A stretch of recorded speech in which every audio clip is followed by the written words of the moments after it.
Bom dia, vídeo número 153, o mal-estar da pós-modernidade de Zygmunt Bauman. Vamos fazer a nossa micro-resenha. Na aula anterior, nós paramos na expressão pessoas no seu devido lugar. Então, essa é uma expressão que mostra muito do espírito da modernidade, um espírito que busca colocar ordem no mundo secular. Lembrando, como nós vimos na última aula, que no período anterior, Idade Média, essa ordem perfeita era relegada à vida pós-morte. Então havia sim um paraíso, um nirvana, um Olam Rabá, que era perfeito, e havia quem construía, ou quem construiu a perfeição nesse lugar, Deus.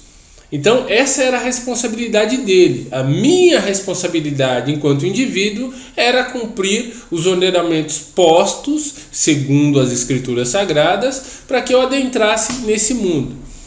Na modernidade, essa perfeição é retirada de Deus, claro, eu falo tudo teoricamente, segundo os pensamentos da modernidade.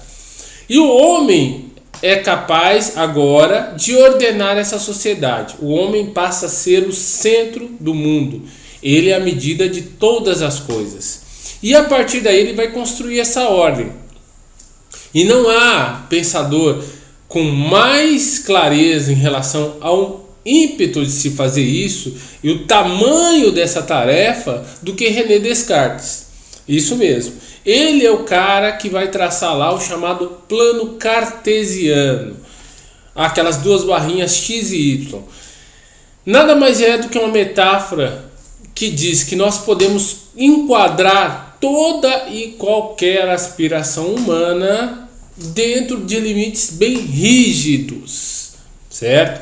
A partir daí nós temos o mundo visto como um relógio, uma máquina, onde você pode sim destrinchar cada uma das peças e todas vão ter sua engrenagem ali.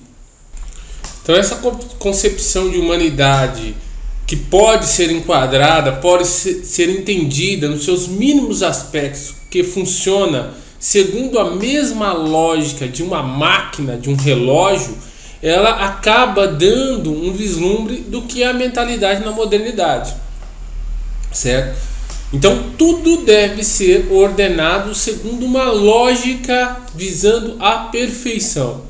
Então quando vamos lá entender o contrato social de Rousseau, ele especifica isso também, que nós, para vivermos em uma sociedade, nós deveríamos assinar um contrato.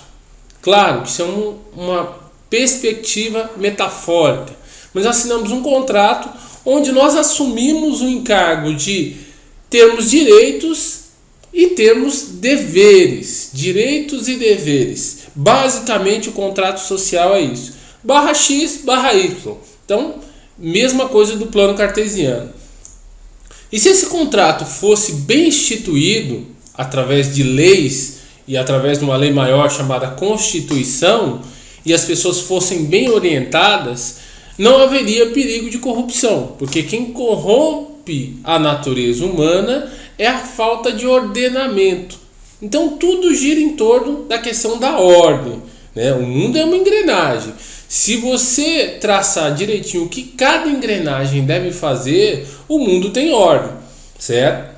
Então nós temos direitos universais? Sim, mas também devemos ter deveres. Então tudo tem que estar especificado num contrato. O cidadão tem direitos, mas também tem deveres. Ótimo, tudo perfeito, uma metáfora maravilhosa. Vou assinar meu contrato, vou morar nessa sociedade. O que aconteceu? Nem todos cumpriram seus deveres, né? Direitos e deveres. Muitos entraram sem ter consciência dos direitos e não executaram seus deveres enquanto cidadãos. Então o Estado, por exemplo, tem o dever de oferecer uma educação de qualidade, certo? O Estado cumpre isso relativamente, mas oferece um processo educativo. E o indivíduo não aproveita esse processo educativo, certo? Não cumpre a sua parte no processo. E aí, é claro, nós temos uma série de consequências: falta de consciência, falta de renda, tendência para a criminalidade, uma série dessas variantes que nós já conhecemos muito bem pelos telejornais da vida, né? O Cidade Alerta da vida. Então, gradativamente, e isso seguindo a modernidade, há uma divisão entre nós e eles. Quem somos nós e quem são eles? Nós somos os cidadãos que pagam seus impostos, que cumprem seus deveres, que têm consciência, não joga lixo na rua, é educado, tem a sua consciência dos seus direitos e os seus deveres. E eles que não têm essa mesma consciência. Então o processo de radicalização, ele acontece justamente por isso. Nós temos uma sociedade ideal, de cidadãos ideal, e quando essa ideia é confrontada por um dos indivíduos que não cumpre o seu papel, nós tendemos a nos apegar mais às regras do que às variantes, às exceções.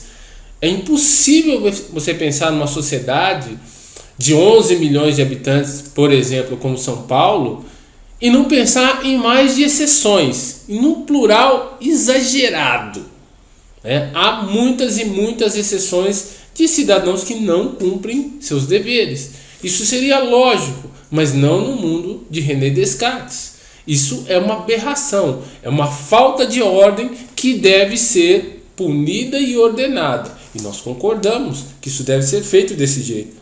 Então a radicalização acontece. Quando nós temos um ideal perfeito, tudo o que sai fora dessa perfeição é considerado um obstáculo. É um obstáculo a ser removido. Então o indivíduo que não consegue exercer sua honestidade em uma sociedade, ele deve ser removido. Removido para onde? Para a cadeia ou CPF cancelado, como dizem na linguagem usual.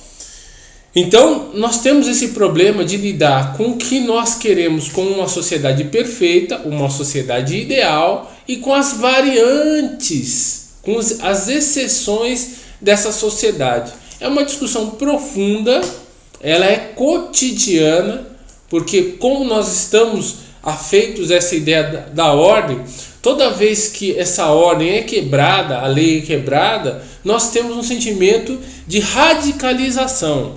Nós queremos a punição do indivíduo imediatamente. O karma deve ser exercido ali imediatamente. E isso nós herdamos da modernidade. Então nós temos essa idealização de que a sociedade tem que ser o mais perfeita possível.